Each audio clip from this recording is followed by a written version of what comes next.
You want to improve your leather tooling and start getting professional looking results. The number one way to improve that leather tooling is looking at your beveling. So have you ever had an issue with beveling where you get these choppy, inconsistent lines?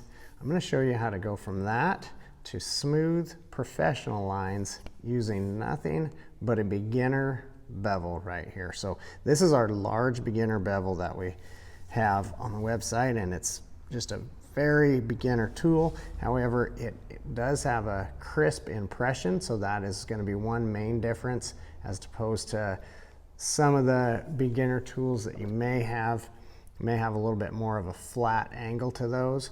So just notice that difference in the tools that we are using. Although it's a beginner level bevel, it is one that does have a crisp impression to that. So in using that tool, let's look at our techniques and what three major things can cause these choppy bevel lines. So when I look to bevel, I'm going to start by striking down with my maul. We strike down with that maul, and then we need to move that bevel a little bit, but we're just moving it a little bit. One of the big issues that I see people have is moving that bevel too far. If you move that a full bevel width across there, we can start getting some of those choppy lines like that. Now if we're getting those and we want to clean them up, I can come back and lighten up my tapping and clean that up. But we want to avoid them to start with.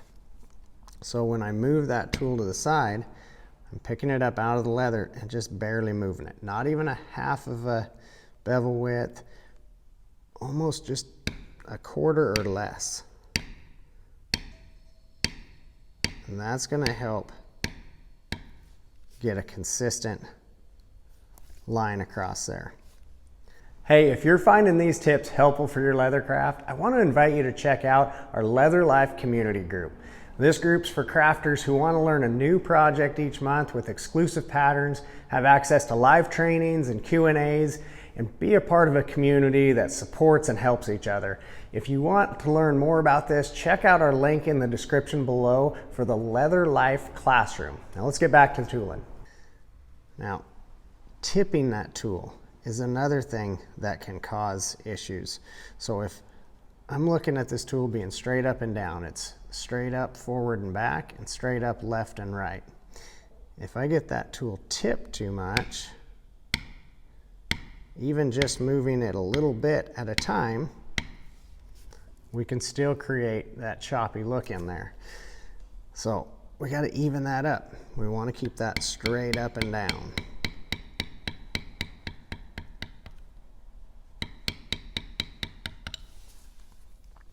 Now, the third thing that's going to really cause issues is hitting inconsistently. So maybe I'm hitting along here soft, and then I hit one hard in there. That can start getting inconsistent as well. So we want to be consistent with how hard we're hitting that tool.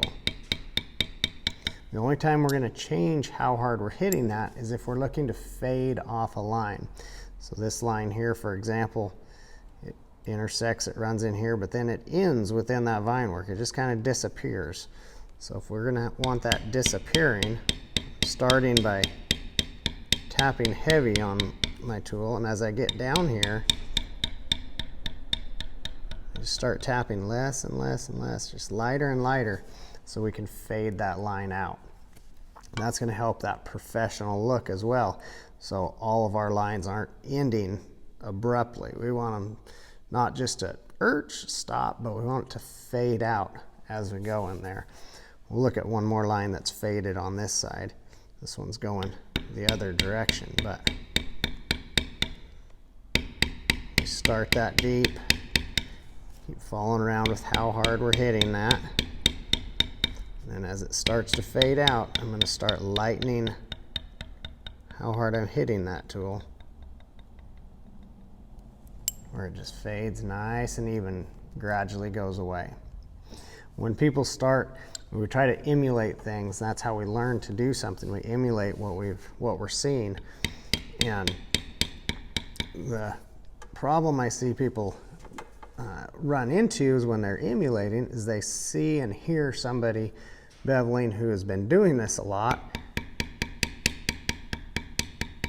and you're seeing and hearing this right here.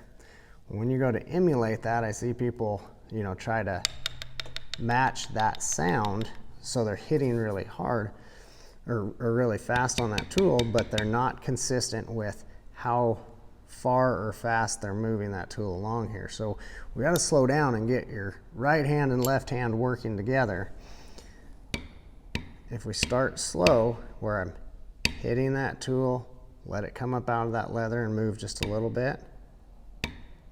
But every time, it's the same and consistent. Moving across there. Now the more you get that hand-eye coordination, the faster you're going to get at that, but still just moving that little bit each time that you hit the tool.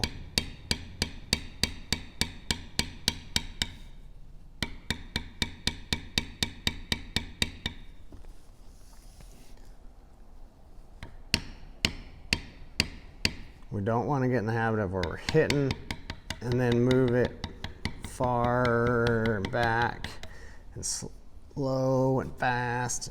We want to just be consistent with that.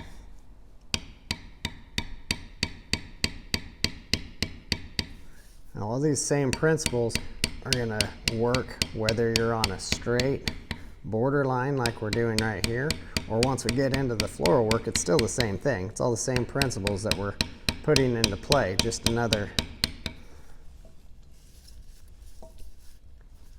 a different type of line.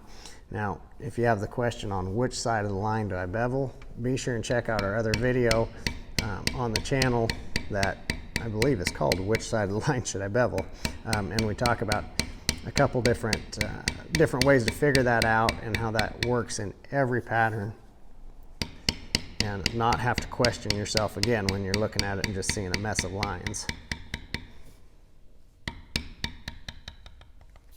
Those lines fade out like that. Now, line that intersects on both sides, we don't have to fade out. We just run that all the way the same depth. But notice, even coming around these curves, using those same principles. Now, if you do have a choppy line, because you're not going to be perfect at this right off the bat, right? Is there any way to fix that? Can we go back? Yes, we can. But when I go back, rather than just going to these little high spots in those ridges and trying to hit each one of those down, I'm going to come right along that line, lighten up my tapping a little bit, and move right along here. By doing that, we don't get into a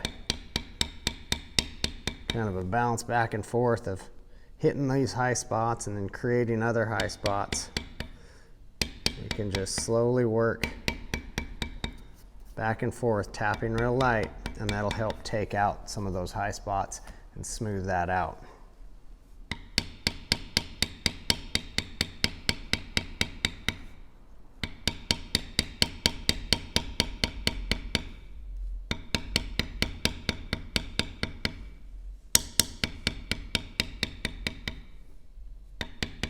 So if you run into the point where you have some choppy lines, all is not lost, and we can clean that up a little bit and help that overall look of a project. But the idea is, rather than getting good at cleaning it up, we want to get good at beveling that right the first time. So following those simple tips, keeping that bevel straight up and down, hitting consistently with how hard you're hitting, and then just barely moving that tool each time that you strike it down. So be sure to subscribe to the channel so you don't miss out each week when we put out a new video with lots more tips and tricks.